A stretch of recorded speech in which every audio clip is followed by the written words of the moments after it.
अस्सलाम वालेकुम एवरीवन। जैसा कि हम सबको पता है कि वर्ल्ड वाइड क्या सिचुएशन चल रही है रिलेटेड टू कोविड-19 और सोशल मीडिया पर हर जगह कोविड-19 के बारे में बात की जा रही है, तो मैंने सोचा कि मैं अपना एक्सपीरियंस आप लोगों के साथ शेयर करूं। जी हाँ, मैं कोविड-19 को एक्सपीरियंस कर चुकी हूं लास्ट ईयर, तो सोचा आपके साथ तमाम एक्सपीरियंस शेयर करूं। तो वीडियो को फुल वॉच कीजिएगा और लाज़मी शेयर कीजिएगा। हो सकता है कि किसी कोविड पेशेंट के लिए मेरी ये वीडियो यूज़फुल साबित हो सके। यहाँ मैं एक बात क्लियर करना चाहती हूँ कि मैं मेडिकल फ़ील्ड से रिलेटेड पर्सन नहीं हूँ।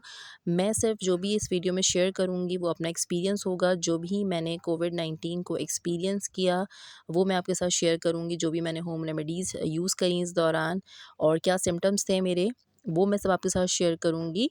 तो मेरी वीडियो को फुल वॉच कीजिएगा और चैनल को सब्सक्राइब करके मेरे वीडियो को लाइक करना बिल्कुल मत भूलिएगा। स्टार्ट करते हैं वीडियो। बात करते हैं सिम्पटम्स की जो मैंने कोविड में फ़ील किए। सिम्पटम्स जो हैं वो वेरी करते हैं पर्सन टू पर्सन, लेकिन जो जाना जाता है ज़्यादातर कि आपको कोविड में सबसे ज़्यादा बुखार होता है और ड्राई कॉफ़ होता है। तो मैं यहाँ आपको एक बात बताना चाहती हूँ कि जो मैंने एक्सपीरियंस किया है वो बुखार मुझे नहीं हुआ था, मुझे ड्राई कॉफ़ स्टार्ट हुआ था और सिर्फ़ 2 दिन मुझे बहुत हल्का-सा ड्राई कॉफ़ था और मैंने जो नॉर्मल मेडिसिन्स होती हैं वो ले ली थी, लेकिन मुझे उससे बिल्कुल भी फ़र्क नहीं पड़ा। और मैं क्योंकि ये लास्ट ईयर की बात है जब इसकी कोविड की फ़र्स्ट वेव आई थी और हम लोग बहुत एहतियात कर रहे थे, घर से भी मैं बिल्कुल बाहर नहीं निकलती थी। लेकिन मुझे अभी तक समझ नहीं आया, 1 साल हो गया है इस बात को, लेकिन मुझे अभी तक ये बात समझ नहीं आई है कि जो वायरस है वो मुझे कैसे इफ़ेक्ट किया, मुझे अभी तक समझ नहीं आई है। क्योंकि मैं कहीं भी बाहर नहीं जाती थी, मेरे लोग प्रॉपर मास्क वेयर करते थे, सैनिटाइज़ करते थे चीज़ों को, लेकिन फिर भी मेरे साथ ये हुआ और ये सच है कि बहुत ही ज़्यादा पेनफुल होता है ये एक्सपीरियंस। ख़ैर बात करते हैं सिम्पटम्स की, तो मेरे सिम्पटम्स ये थे कि मुझे ड्राई कॉफ़ इंतहा से ज़्यादा था।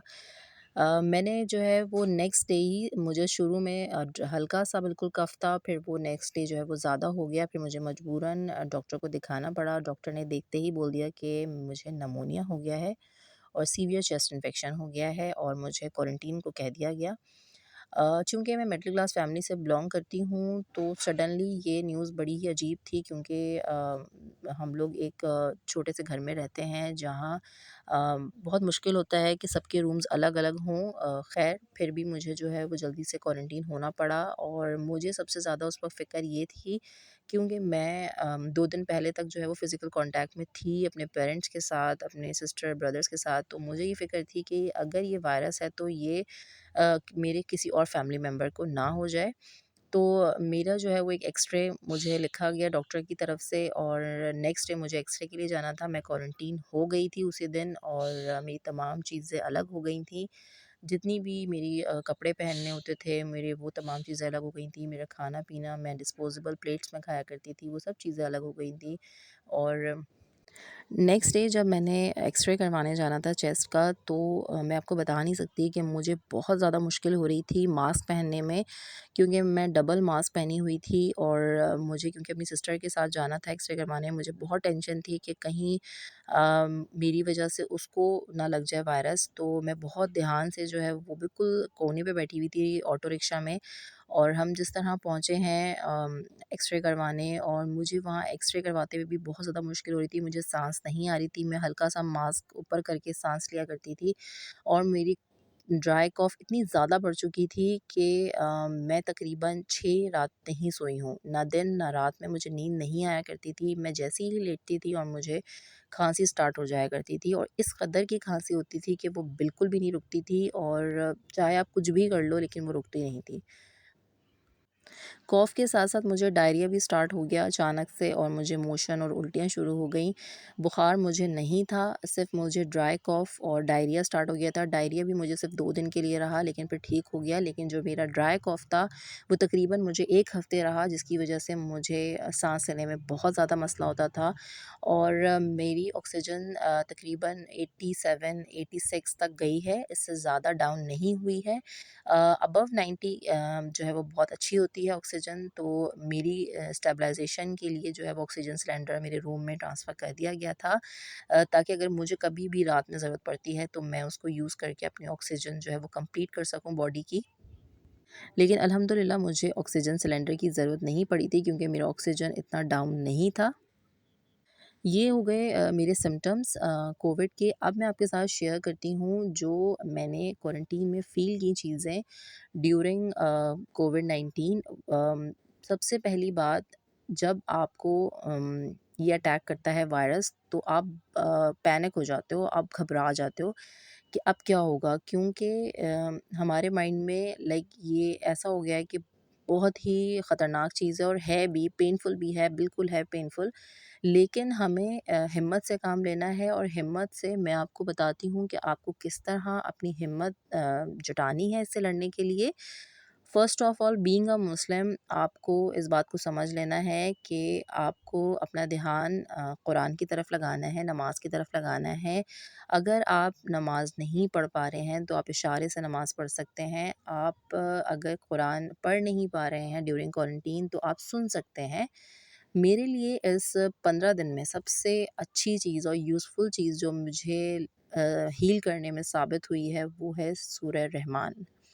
मैंने इन 15 दिनों में कंटिन्यू सूरह रहमान अपने रूम में लगाए रखी और मैं इसको कंटिन्यू सुनती रहती थी और मुझे इस कदर सुकून मिलता था। अगर मुझे नींद नहीं आ रही होती थी तो मुझे नींद आ जाया करती थी, चाहे मैं बैठे-बैठे सोऊँ लेकिन मुझे सूरह रहमान सुनते ही नींद आ जाया करती थी। और मुझे एक अजीब-सा सुकून मिला करता था सूरह रहमान सुन के। तो जो भी कोविड पेशेंट हैं या जो भी इससे गुज़र रहे हैं, मुस्लिम या नॉन मुस्लिम जो भी हैं, आप सर्च कर सकते हैं सूरह रहमान और आपको मिल जाएगी ईज़िली आवाज़ में और आप उसको चला सकते हैं, यू विल फ़ील बेटर। इसके अलावा आप अपने आप को बिज़ी रखने के लिए जो है ताकि आपके दिमाग में बुरे ख़यालात ना आएँ, आप कुछ अच्छी बुक्स रीड कर सकते हैं और पॉज़िटिव रहने के लिए आप अपनी जो है वो पुरानी पिक्चर्स अच्छी-अच्छी देख सकते हैं या अपनी पुरानी अचीवमेंट्स अगर आपके पास हैं तो आप उसको निकाल के देख सकते हैं। कुछ भी ऐसी चीज़ जो आपको पॉज़िटिव रखे, आप कोशिश करें कि वही अपने सामने रखें ताकि आपकी हिम्मत बनी रहे। और अगर आप अकेले, क्योंकि क्वारंटीन का मकसद ये होता है कि आप अकेले हो जाते हैं एक रूम में ना, सबसे कट जाते हैं, फैमिली मेंबर्स आपके पास नहीं होते, कोई भी आपके पास नहीं होता। 24 आवर्स आपको अकेले रहना है और दरवाज़ा भी बंद होता है, सब चीज़ें बंद होती हैं, तो आप खुद को अजीब फ़ील करने लग जाते हैं। तो आपको इसमें क्वारंटीन में दोस्तों से ज़्यादा बातें करनी है। इस अगर आप मुस्लिम हैं तो आपको जो है वो ज़्यादा से ज़्यादा कुरान पाक की तरफ ध्यान लगाना है, नमाज़ की तरफ ध्यान लगाना है, अल्लाह की तरफ ध्यान लगाना है, दुआएँ करनी है, दुआएँ पढ़नी है। उससे आपको बहुत अच्छा फ़ील होगा, आपको हिम्मत बंधी रहेगी। और अगर आप बहुत ज़्यादा वर्स्ट कंडीशन में तो आप दिल-दिल में पढ़ सकते हैं दुआएँ, तो अल्लाह ताला आपको ज़रूर उसकी हिम्मत देगा उससे लड़ने की। इसके अलावा अगर मैं खाने-पीने की बात करूँ तो खाने-पीने में मैं बिल्कुल नॉर्मल चीज़ें खाया करती थी जो घर में पकता था, सिवाय क्योंकि मुझे ड्राई कॉफ़ था तो मैं ठंडी चीज़ें बिल्कुल अवॉइड करती थी, खट्टी चीज़ें अवॉइड करती थी। मैं जब भी पानी पीती थी तो मैं वार्म वाटर पीती थी, गर्म पानी पिया करती थी। और विटामिन्स का यूज़ या ज़्यादा हो गया था, फ्रूट्स का ज़्यादा इस्तेमाल था। डॉक्टर ने कहा था कि विटामिन्स आप ज़्यादा से ज़्यादा लें, उन्होंने प्रिस्क्राइब किए थे कुछ विटामिन्स। अब मैं बात करती हूँ होम रेमेडीज़ की। होम रेमेडीज़ जो मैंने यूज़ करी हैं वो मैं आपको बता देती हूँ। फ़र्स्ट ऑफ़ ऑल मैंने कलौंजी खाई है। निहार मुँह में खाया करती थी, अक्सर दिन में भी खा लेती थी। दिन में तकरीबन चुटकी भर जो होती है पिंच ऑफ कलौंजी आप खा लें पानी के साथ, नीम गर्म पानी के साथ, तो वो भी इफ़ेक्टिव है। इसके अलावा जो सबसे ज़्यादा होम रेमेडी मेरे लिए यूज़फुल साबित हुई फॉर ड्राई कॉफ़, जो मैंने एक्सपीरियंस किया, जस्ट मैं आपके साथ वो शेयर कर रही हूँ। तो मेरे लिए जो है वो किसी ने एक ये बताया था टोटका कि जो अदरक का पानी होता है, यानी अदरक की जो चाय होती है वो गुड़ के साथ मुझे पीनी है। अदरक की चाय किस तरह बनानी है कि अगर आपने 2 कप पानी रखा है और उसमें 1 इंच का टुकड़ा आपने अदरक का डाला है, तो आप उसको पकने देंगे जब तक कि वो 2 कप से 1 कप पानी नहीं हो जाता, यानी कि 2 कप चाय 1 कप नहीं हो जाती। और इसमें आपने कुछ भी नहीं डालना है और उसी को सिंपल आपने पीना है। और गुड़ का जो जैगरी होती है उसका एक टुकड़ा छोटा-सा आपने लेना है, उसकी एक बाइट लेनी है और अदरक का जो कहवा है या चाय है वो पीना है। फिर एक बाइट लेना है गुड़ का और फिर अदरक का आपने कहवा पीना है। इसी तरह मैं दिन में 4 कप ये चाय पिया करती थी। ये चाय मेरे लिए बहुत इफ़ेक्टिव थी। इनफैक्ट 4 टू 5 डेज़ कंटिन्यू पीने के बाद मुझे बहुत ज़्यादा फ़र्क फ़ील हुआ, मेरी आवाज़ बहाल हो गई, मुझे साँस में मसला सही होता हुआ नज़र आया। और मैंने बहुत अच्छा फ़ील किया इस चाय को पीने के बाद। तो ये होम रेमेडी मेरे लिए बहुत ज़्यादा बेस्ट साबित हुई। दूसरी और बहुत इम्पॉर्टेंट होम रेमेडी जो मैंने इस्तेमाल करी ड्यूरिंग क्वारंटीन, वो ये थी कि जो स्टीमर होता है, नॉर्मल स्टीमर तमाम घरों में बेसिक मौजूद होता है, जिसमें हम पानी डालते हैं और स्टीम निकलती है। तो मैं दिन में तकरीबन 3 घंटे स्टीम लिया करती थी आधे-आधे घंटे के गैप से। इससे मेरी ब्रीथिंग प्रॉब्लम बहुत ज़्यादा अच्छी हो गई थी और ये मेरे लिए उतना ही यूज़फुल रहा जितनी वो जिंजर टी। तमाम होम रेमेडीज़ और मेडिसिन्स के अलावा मेरा मानना ये है कि अगर मैं कोविड-19 से रिकवर कर पाई हूँ और आज मैं अल्हम्दुलिल्लाह ज़िंदा हूँ, तो मैं सिर्फ़ और सिर्फ़ अपने माँ-बाप की दुआओं की वजह से हूँ, क्योंकि दुआएँ ऐसी चीज़ हैं जो किस्मत बदल देती हैं। तो आप भी अपनी इबादत में दुआओं में याद रखें कि अल्लाह ताला हम सबको अपने हिफ्ज़-ओ-अमान में रखे और अल्लाह ताला इस वबा को दुनिया से ख़त्म कर दे। क्योंकि जो भी हालात आजकल चल रहे हैं और न्यूज़ वग़ैरह में आ रहे हैं, तो वो बहुत पेनफुल है, मुझे देख के बहुत दुःख होता है। तो आप लोग सब ज़्यादा से ज़्यादा दुआएँ करें। और यहाँ मैं अब आपको एक बहुत इम्पोर्टेंट बात बताने वाली हूँ कि जिन लोगों को ये लगता है कि वो हेल्दी हैं, यानी कि मोटे हैं, तो उनको ये वायरस अटैक नहीं करेगा। तो मैं आपको बता दूँ कि हेल्दी यानी कि मोटा होने से वायरस के अटैक करने का कोई ताल्लुक नहीं है। It depends on your immunity. अक्सर लोग ऐसे होते हैं जो दुबले होते हैं लेकिन उनकी इम्यूनिटी स्ट्रांग होती है, और अक्सर लोग मोटे होते हैं लेकिन वो अंदर से बिल्कुल खोखले होते हैं, उनकी इम्यूनिटी स्ट्रांग नहीं होती। तो ये आपको कभी भी अटैक कर सकता है, किसी को भी अटैक कर सकता है। तो ये आप कभी भी ना सोचें कि हम यंग हैं, हम इससे लड़ लेंगे और हम जो है वो हमें नहीं होगा ये वायरस। तो ये बिल्कुल भी अपने ज़हन से निकाल दें। आप अपने लिए नहीं तो अपने पेरेंट्स के लिए अपना ख़्याल रखें। मास्क वेयर करें पब्लिक प्लेस में जाते हुए और सैनिटाइज़ करें हाथ, अच्छे से धोएँ इनफेक्ट साबुन से हाथ। सैनिटाइज़ से बेहतर है कि आप हाथ धोएँ। ग्लव्स का यूज़ करें पब्लिक प्लेसेस में, क्योंकि आपके आपसे ज़्यादा आपके पेरेंट्स के लिए इम्पोर्टेंट है ये तमाम सेफ्टी मेजर्स। ख़ासकर जो आजकल डेज़ चल रहे हैं रमज़ान के, और हम लोग अक्सर बाहर जाया करते हैं इफ्तार पार्टी के लिए, या फिर जो है वो सहरी करने के लिए बाहर जाते हैं या आउटिंग के लिए जाते हैं, तो आपको लाज़मी इन चीज़ों का जो है वो ख़्याल रखना है कि आप मास्क वेयर करें। आप जो है वो डिस्टेंस रखें लोगों से, क्योंकि हमें ऐसा लग रहा होता है कि वायरस ख़त्म हो गया है, लेकिन ऐसा नहीं होता है। आप रोज़ाना डेली बेसिस पे न्यूज़ देख रहे हैं कि केसेस बढ़ते जा रहे हैं, तो आपको अपना ख़्याल रखना है अपने अपनों के लिए।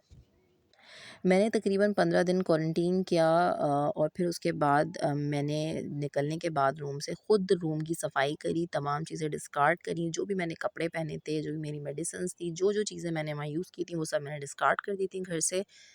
और मैंने खुद वो कमरा पूरा क्लीन किया था, और उसके बाद भी वो कमरा हमने 1 हफ़्ते तक यूज़ नहीं किया, और मैं भी 1 हफ़्ते तक घरवालों से दूर ही रही। और खाने-पीने में ख़ासकर कप वग़ैरह होते हैं या फिर ग्लास या फिर प्लेट्स वग़ैरह अलग रखी मैंने अपनी, और एहतियात करा क्योंकि मेरे पेरेंट्स मेरे साथ हैं, तो मुझे सबसे ज़्यादा उनकी फ़िक्र थी। तो अल्हम्दुलिल्लाह ख़ैर मेरी जो है वो ऑक्सीजन क्योंकि इतनी डाउन नहीं थी, लेकिन फिर भी मेरी ब्रीथिंग प्रॉब्लम मुझे जो फ़ील हो रही थी उस वक़्त वो बहुत ज़्यादा थी। तो जब मैं ये सुनती हूँ केसेस कि किसी की ऑक्सीजन 50 है या 30 है, तो मुझे सुन के बहुत ज़्यादा पेन फ़ील होता है, क्योंकि जब मैं 80 और 85 में उस कदर की ब्रीथिंग प्रॉब्लम हो रही थी, तो 50 और 30 पे क्या ब्रीथिंग प्रॉब्लम हो रही होगी। मेरी ये वीडियो का बनाने का मकसद सिर्फ़ और सिर्फ़ ये था कि इस सिचुएशन में अगर मेरी ये वीडियो का कोई भी हिस्सा है किसी एक कोविड पेशेंट के लिए यूज़फुल साबित हो सकता है, तो मेरा मकसद इस वीडियो को बनाने का पूरा हो जाएगा। तो आपको ये वीडियो ज़्यादा से ज़्यादा शेयर करनी है। वीडियो का अख्ताम करते हैं इस दुआ के साथ कि अल्लाह ताला हमारे गुनाहों को माफ़ करे, और जो वबा पूरी दुनिया में फैली हुई है अल्लाह ताला इसको ख़त्म कर दे, और अल्लाह ताला अपनी मखलूक पर रहम फ़रमाए, हम सब पर रहम फ़रमाए और इस वायरस को दुनिया से ख़त्म कर दे। ये हम सब की दिल से दुआ है, आमीन सुम्मा आमीन। आप सब भी रमज़ान की इबादत में यही दुआ करें कि ये वबा दुनिया से ख़त्म हो जाए, अल्लाह ताला हमारे गुनाहों को बख्श दे। आमीन सुम्मा आमीन। यहाँ मैं चाहती हूँ इजाज़त, फिर हाज़िर होंगी। अल्लाह हाफ़िज़। पाकिस्तान ज़िंदाबाद।